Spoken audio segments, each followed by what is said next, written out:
What we're looking at today, we're continuing with the five powers. And this basically condenses or synthesizes for us the most important part of the path, meaning it can feel like there are endless numbers of teachings from the Buddha, right? Doesn't it sometimes feel like that? Like you'll never reach the end of it. And then you have, on top of that, multiple traditions, right? So 2,500 years of teachers expounding upon things and also becoming Buddhas. And then you hear their names. And then you go on Reddit and you hear a bunch of stuff you never heard before. You go, what? I will never get to the end of this, the bottom of it. Well, don't worry.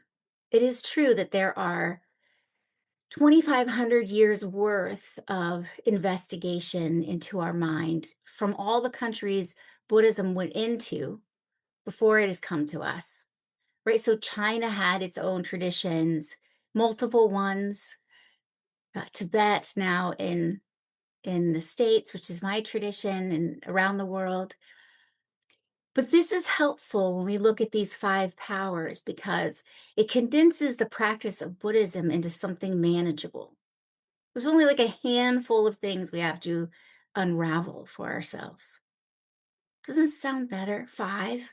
We got to do five things. Oh my God, we got to do five things. Just five things? Just five. Let's look at them again. Determination, familiarity, white seed, and repudiation, which means saying no to something, rejecting something. We're still on this because I want to do the other side of it. Now, determination had the same kind of principles because we become determined to become free of two things. And then with repudiation, we say no to two things, the same two things, mind you. So, see, it's getting real easy. It's the same two things.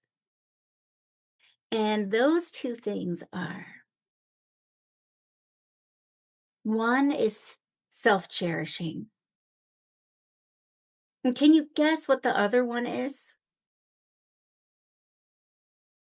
There's two things in Buddhism, the two wings of the bird. The other wing is wisdom. There's compassion and there's wisdom. In this case, we say it's self cherishing. We want to repudiate, to say no, no way, no, no, no self cherishing, no to self grasping ignorance.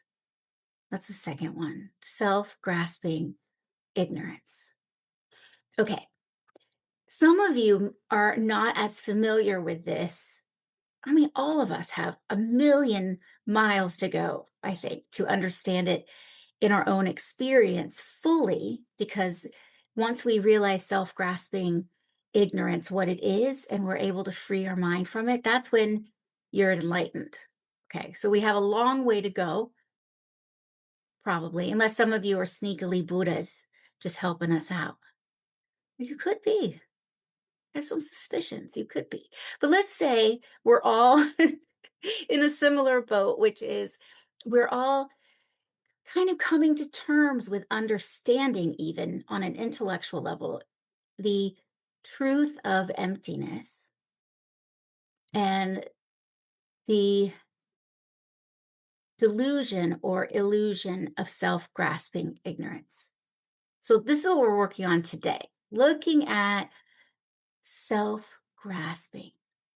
Now, there isn't like, it's not like we self grasp an I, and that's the only thing we're grasping at. When we say self grasping, it means that we're grasping at things as existing exactly the way they appear as real and independent inherently, right? Okay, so for example, is someone inherently rude? Or is a person inherently rude? Well, they're not always rude. And some people find them not rude. Some people find them merely sarcastic. Some might even say they're just English because the English love some sarcasm, okay? And then Americans get very sensitive, oh, so sensitive, so rude. They're so rude. No, they're just sweet in English, not inherently that, okay?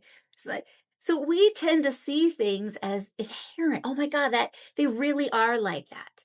And then to get rid of them, like they become sort of like an enemy to us. We want to get rid of them, want to repudiate, reject them, get them out. We think, oh, I need to get them fired. I need to get them kicked out. We need to destroy the enemy. It's the only way to get rid of enemies. And this is what governments do, right? The only way to get rid of an enemy is destroy them. That is true, Kelly. Sarcastic. See, I'm telling you. I know. I know. We're very sensitive, us Americans. We'll tell you you're doing a great job. We're proud of you. And then you guys will just come back at us with, you know, you're just taking the piss and being mad at us because they don't even believe it when we compliment them. They think we're being rude. No, we're really complimenting them. That's true, isn't it? It's a backwards thing, isn't it? Oh, the compliment is actually making fun of. Is it actually a compliment? Or does that English person just quietly, with a stiff upper lip, be thinking, I got to get rid of them? Remind me to try to get rid of them.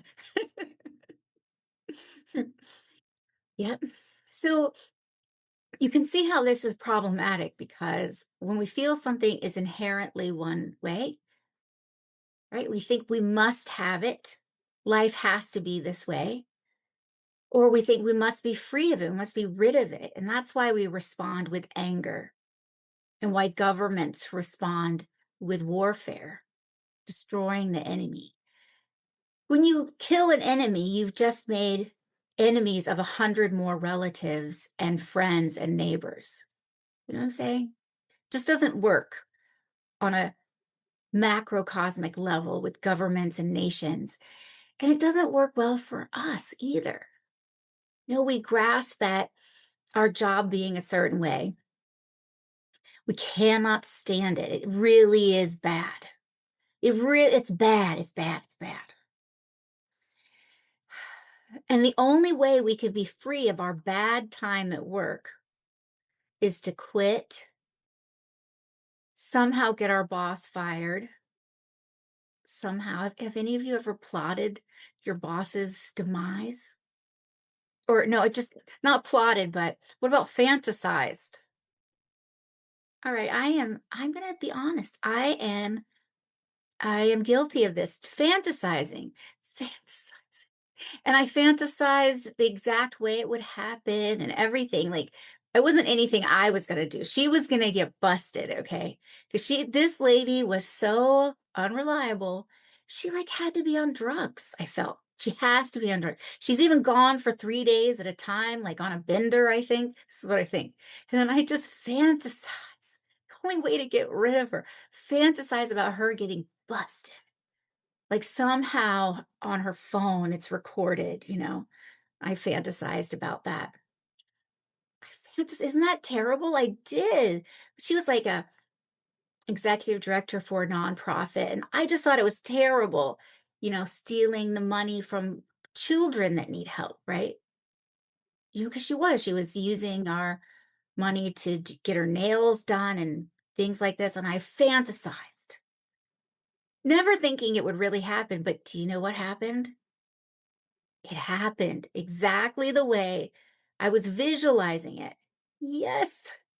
She went on Facebook Live at the place where she got her drugs and were doing them, and it was all on camera. Yes, that really did happen.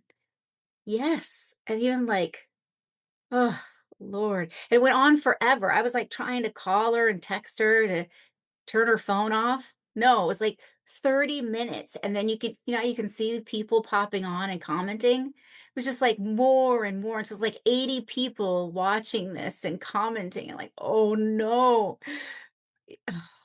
And she did, I mean, she did get fired after that, as you can imagine. And it was all my suspicions. But later I thought, oh no, I hope that my fantasizing did not in some way, because it was just so similar to how it turned out. It's not even easy to go on Facebook Live. You got to go to the drop down thing. You know what I'm saying? Like, how did that happen? Hopefully, I wasn't really bringing reality into it.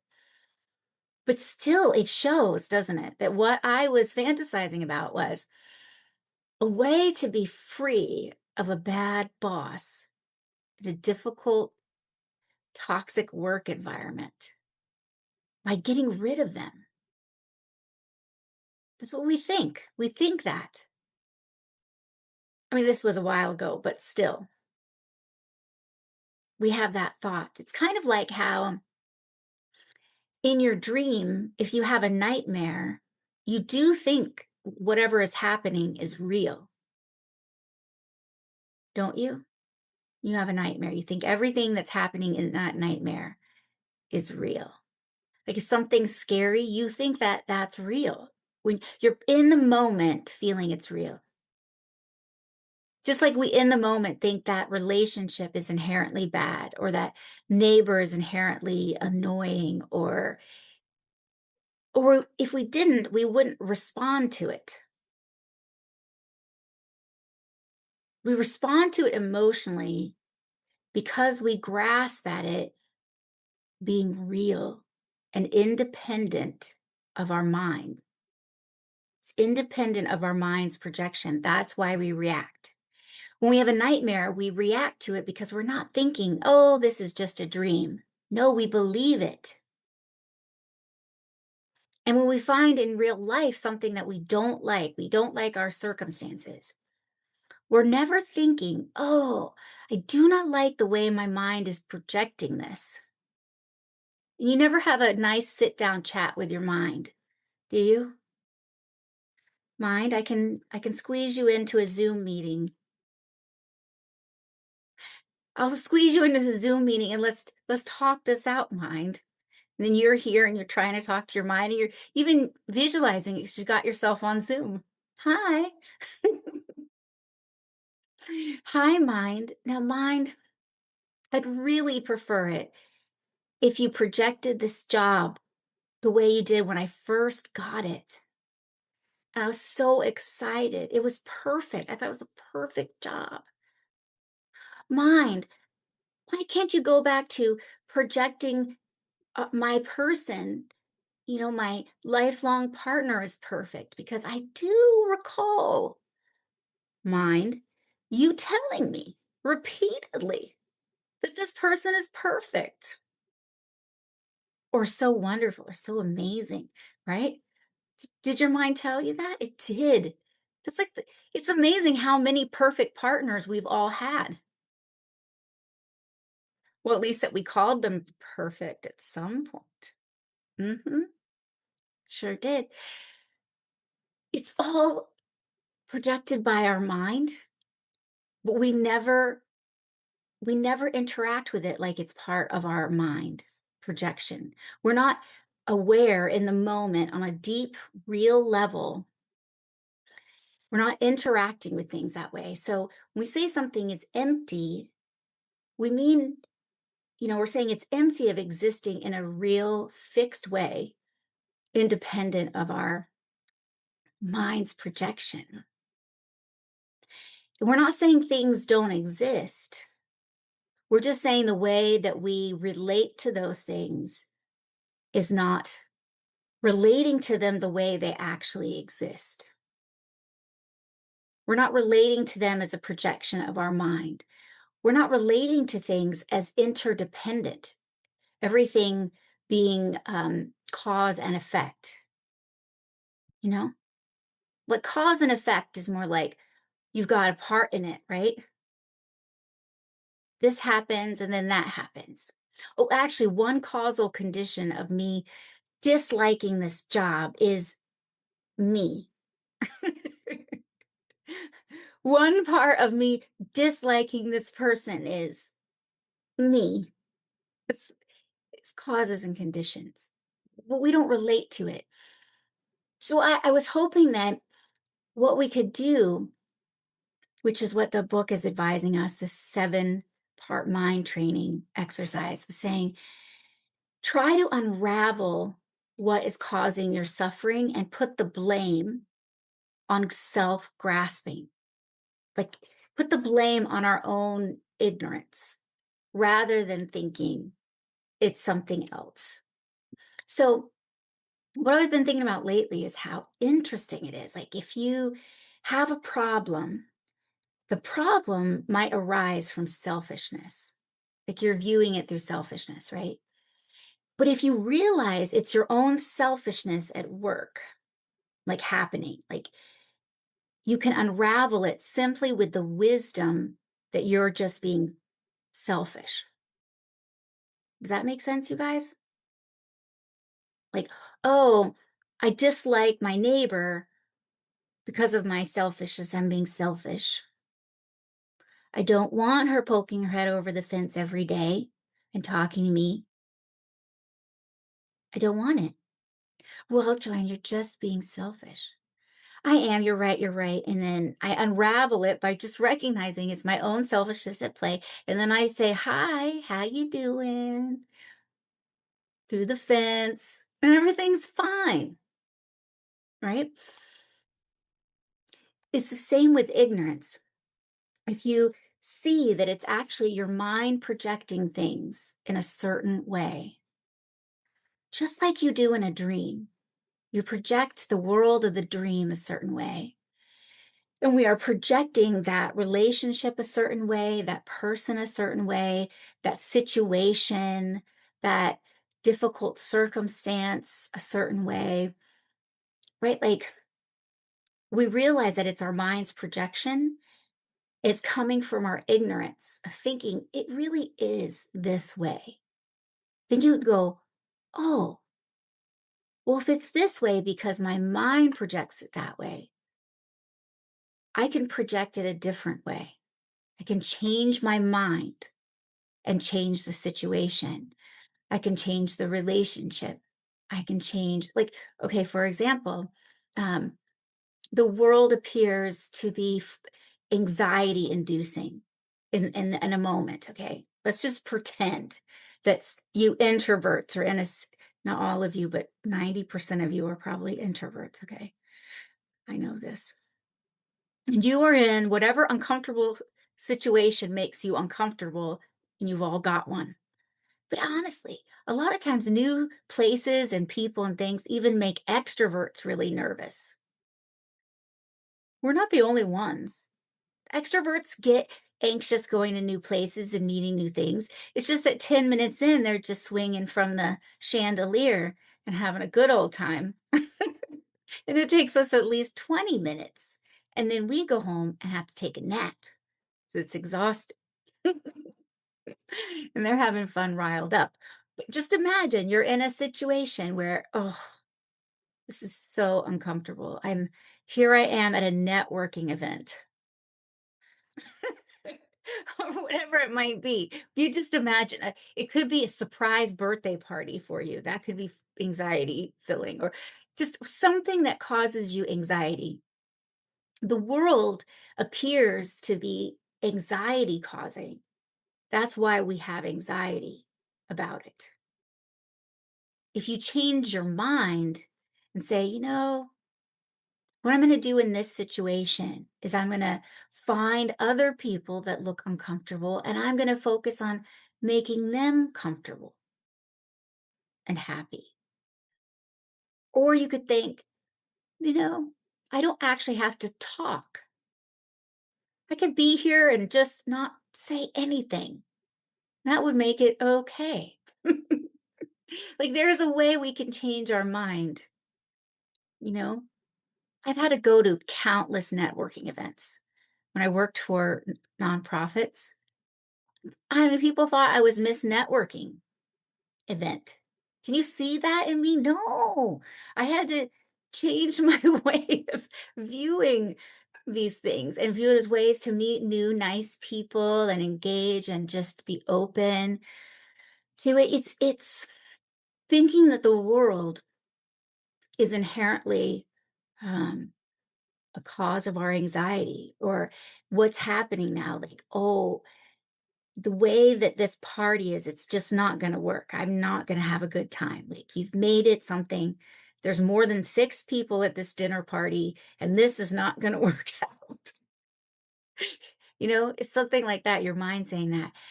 But when we realize that it's ignorance, self grasping ignorance, we can change the way we look at things. Right? You know that old saying, when you change the way you look at things, the things you look at change. There's so much freedom in it. So we boil our 2 problems that we have to selfishness and to ignorance. But that special type of ignorance that thinks the world is exactly the way it appears, unchangeable in the way it appears, that our mind has nothing to do with it. That's how we view things in the world, right? It's exactly as my mind is appearing it in this moment. But what if we could go, okay, mind, meet me for Zoom at 4 p.m. I'll squeeze you in, mind. Let's talk about this, mind. Okay, I have an idea. Let's think about this networking event before we go and how we're going to view it. And, that you're doing this for the sake of all these little children. You need to find people to donate. And this is really important. So you got to go and be friendly. And your mind goes, oh, well, all right, fine. If you want to view it that way, fine. I had a totally different plan. You were going to hate. You're going to hate my plan, but okay, okay. And in fact, we say, I'll show you this slide real quick. Okay. So repudiation, we're still on. And that means we blame or deeply realize the problems we experience are from 2 things: self grasping and self cherishing.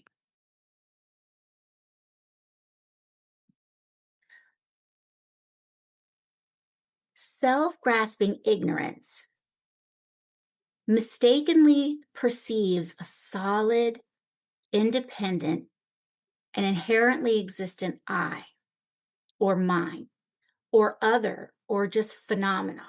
It's not just people. Self grasping ignorance is with all things, it's just grasping things as um, being the way they are from their self side. Oh, I got a new one. I think I put this in. Yeah. 2 types of self grasping: self graspings of persons and self grasping of phenomena. It just means that when you, I don't know, see a bowl, it's a bowl from its own side. You didn't make it into a bowl with your mind. Right? You grasp it as being real. Oh, yeah. And here's the tree. I've put it out so you can visualize it. See, the root of everything comes from self grasping. All of it. Oh, did I get 2 fruits? Oh, I did. I changed your fruit to a cherry instead of an apple. I thought that's too much of a biblical reference here. I'll change it. So the root of self-grasping, we perceive something and we think the world is exactly as it appears to me right now. You are inherently the way that you are, someone that bothers us. And then because we cherish ourselves, we think, no, I'm really important. So you need to just take a hike, right? Delusions arise from self-cherishing. So from self-cherishing, you either respond with anger or attachment, jealousy, pride, All these other things come from us thinking we're the most important. But then, even deeper than that, it's thinking that I am the real I here. There's a real I and a real other. And then, of course, the I, which in your case is you, but in my case is me. We could just make a Dr. Seuss about this, couldn't we? He probably did talk about emptiness in one of his books, but I didn't get it when I was reading it back then. But I'm an I, and you are an I, and I'm something like that. But it's true. So I think I'm the most important. So then I get mad at you. And then it keeps happening. So you created this action. The leaves are karma that make photosynthesize to make more experiences. I got mad. So then the branches have more leaves of getting mad. You see? There's leaves of getting mad at karma, karmic actions. And that causes us to experience the same thing, a new karmic experience where we suffer again. And then we either react to the suffering that we experience, you know, either in a positive way or in a way that causes more suffering. Karma isn't destiny. Karma presents as the effect, right? It's an action, a cause, and then the effect is what we experience. But we always have the opportunity to respond differently to things, work out our karma. I have one more for you. I'm not going to. So you might remember this slogan from earlier in our book. Consider all phenomena as like dreams. Consider all things as like dreams. Buddha said this in the Diamond Sutra, and he compared it to a lot of other things, like illusions, like dreams, like shadows,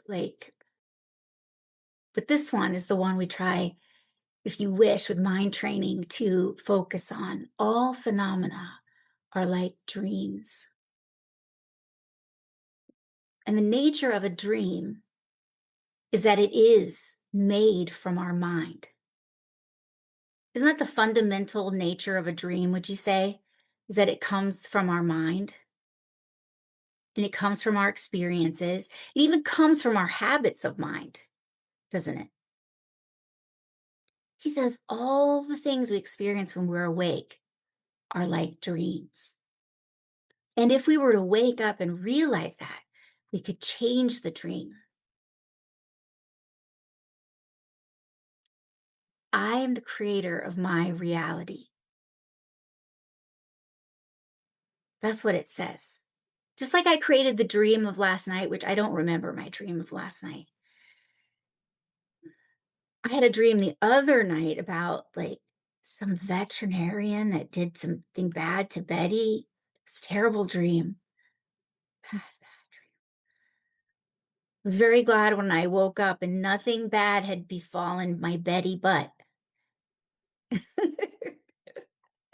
No evil veterinarians out there. I don't know how I came across that dream, but it comes from your mind. Its nature is your mind.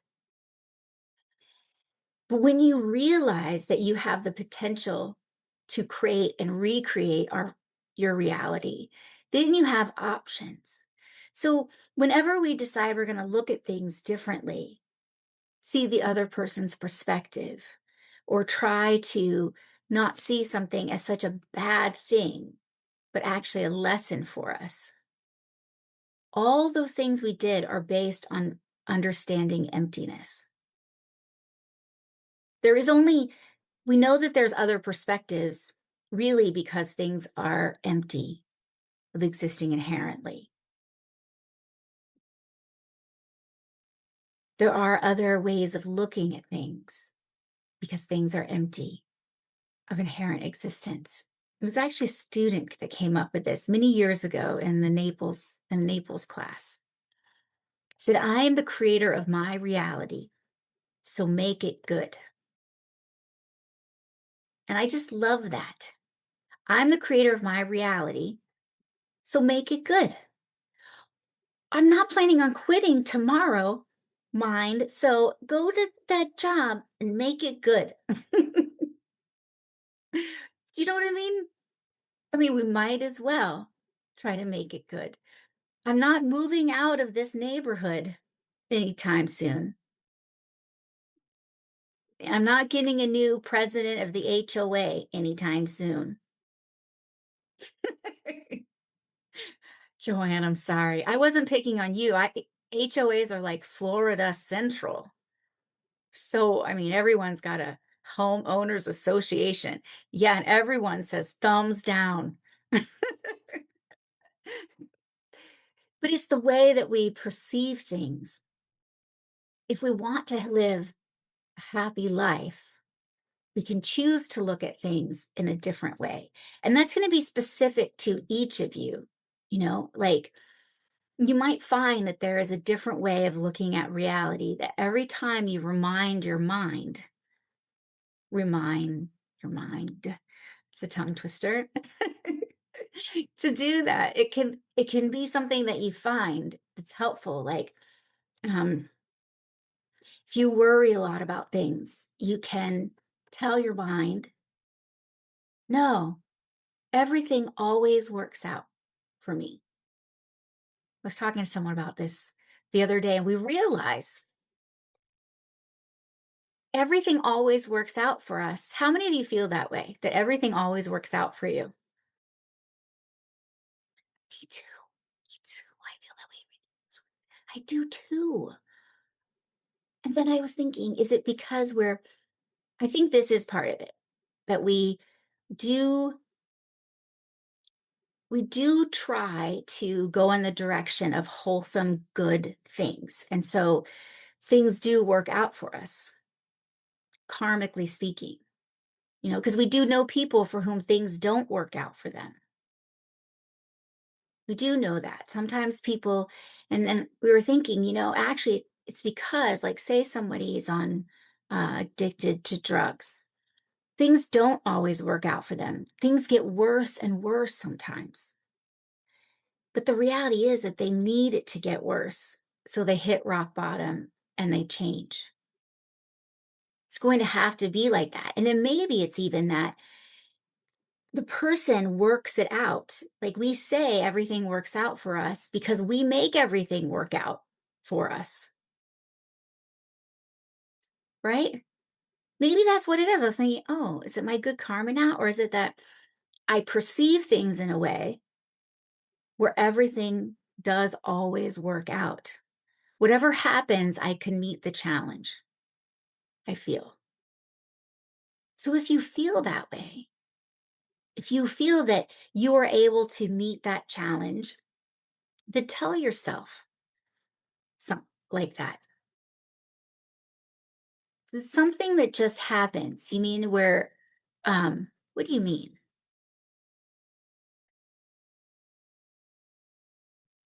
I mean that, let's say my business is slow and then I get nervous, but then all of a sudden my phone starts ringing the next week, but I don't feel like I made that happen. Yeah, It just always works out. I know. That's the truth. Me That's what I too. mean. That's what I know. It's a mystery, isn't it? Because Mhm. things always do work out. And maybe it is because we are trying to do good things in the world and we're going on the trajectory of goodness. And so our mind is fertile with good seeds because I'm the same way. It always works out. Sometimes by the nick of time. Just just giving me the opportunity to keep the faith.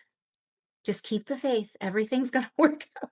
And it does. It's like it feels miraculous, but it always works out. And so I don't know if it is um karma, and because our mind is full of positive karmic seeds, or it's that we do just make things happen. We work to get new business, right? Or we lay the foundation and it works out, or we pivot and it works out. I think maybe it's a little bit of both, but I can't say for sure about the karma part. But I can say for sure that if you know you're someone that is resilient and just makes things work and you move through life, fixing things, making things work, assimilating them as lessons, then you can trust yourself. And I do think sometimes someone, maybe because of childhood stuff, like they keep thinking they can't handle everything. They have this vision of themselves one way. Oh, no, I can't handle whatever happens. But actually, intellectually, you could look at yourself and go, yes, I am a bad, starts with a B. I'm a bad witch, starts with a B. Not my broom, but starts with, I make everything work out. But there is a disparity between the label we've put on our I, who I am, and how you actually function. Because you do function a certain way, you know. And it is helpful to figure out the labels we placed on things that cause us to worry, to be anxious, to be down.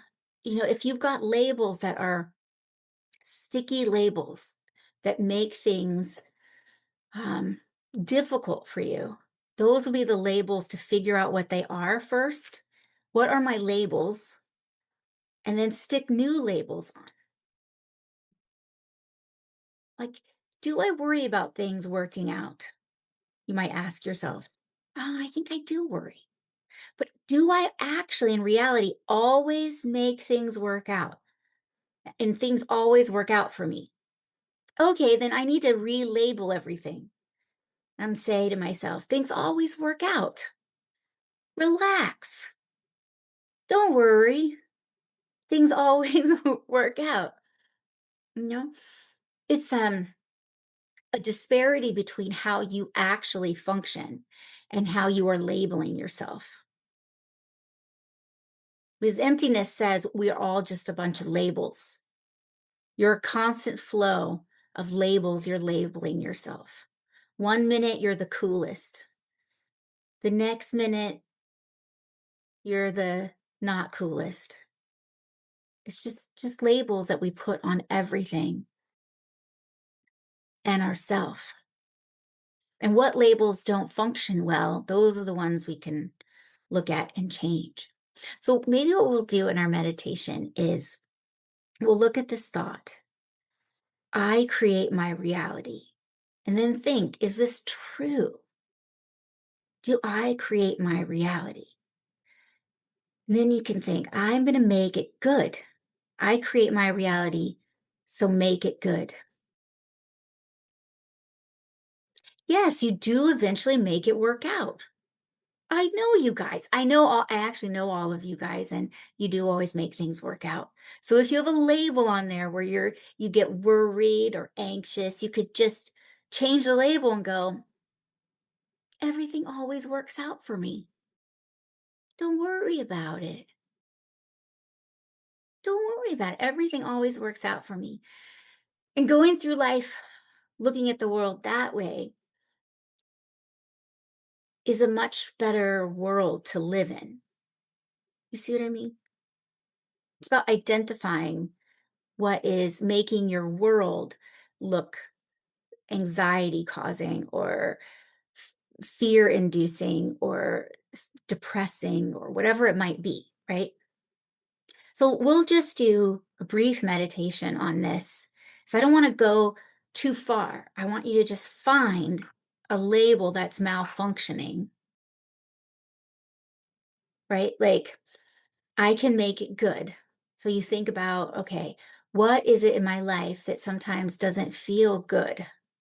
Is there a way I could look at it so that when I think about it, I feel hopeful, I feel good, I feel positive? Don't We don't need to go too deep on this. Try to just get a phrase to remind yourself. Does that make sense? Like, this is my reality. I'm going to make it good. Everything always works out for me. Or I've been trying this out. What amazing thing is going to happen today?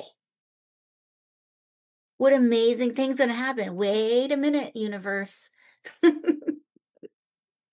What amazing thing could possibly happen today? So then I'm looking for it. The amazing thing that happened. You try that. Whatever works for you, but I think it's understanding that ignorance is what causes our problems, and then we can use wisdom to unravel the problem. This is a label I have, and I can relabel it. Shall we try it? Okay, let's try it.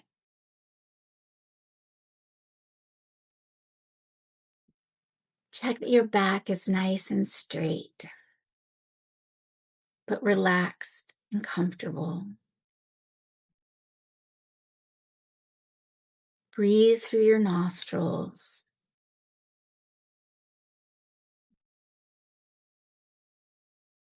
Breathe deeply from your diaphragm and start to relax.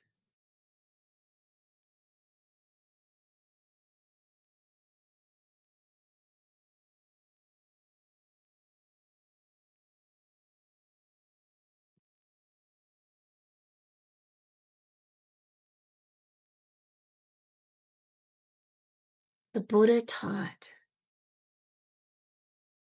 that we create our reality. With our thoughts, we create our world, is what he actually said.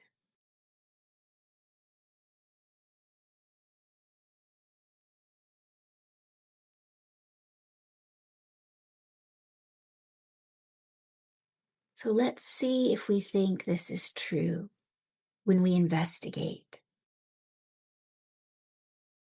Take something in your life, some circumstance, relationship, situation that sometimes causes you anxiety or fear or sadness, whatever it might be, something that doesn't always appear pleasant.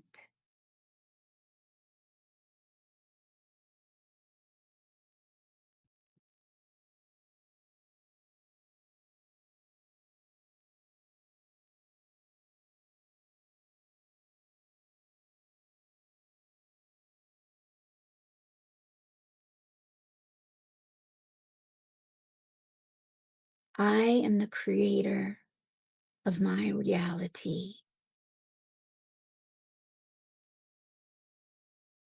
So please check in this situation. Could it be true that you're creating this from your own thoughts, habits, conditioning?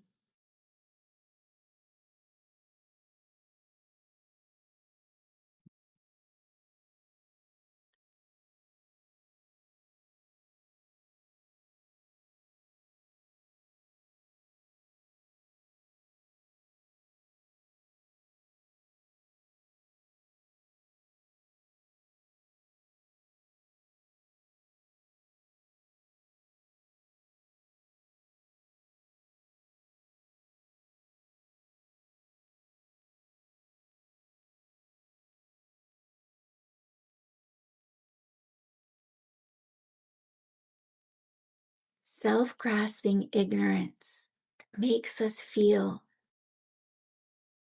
that what we perceive is true, that the situation you're experiencing is real.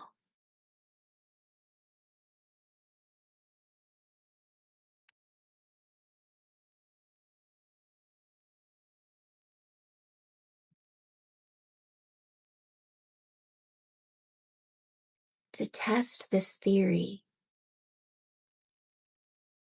try to figure out a way you could perceive this situation differently, learning something from it, or hopeful, having faith, whatever it might be. What's a new way of engaging with this situation that feels good, seems pleasant?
How can you remind yourself? What can you say to yourself to remind yourself in the coming week, coming weeks, or forever, but in a completely new way of experiencing this? Come up with a short phrase. Could be something like, everything always works out for me. Whatever it might be, make it something that you can remember.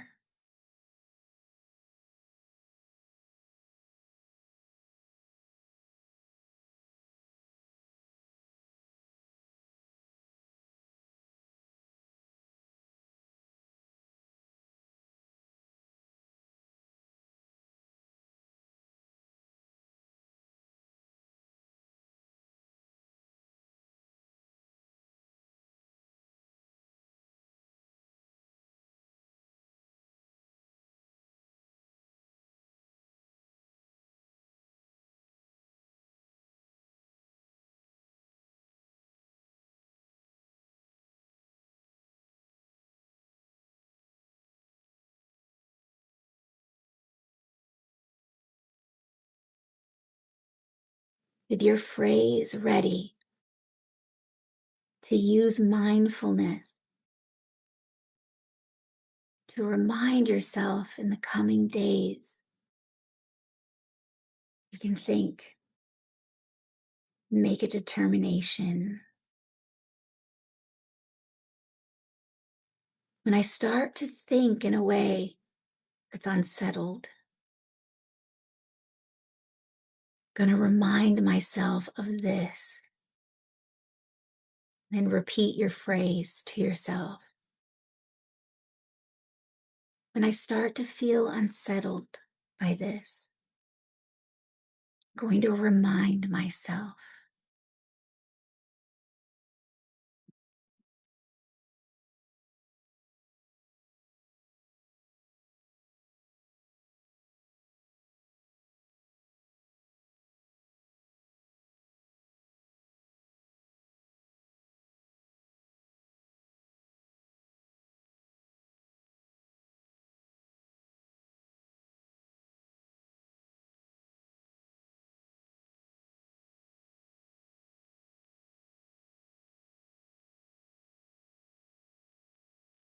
You can gently begin to relax your concentration.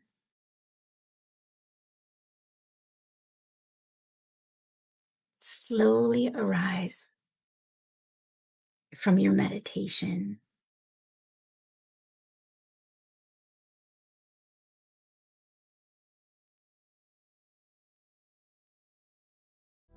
Spiritual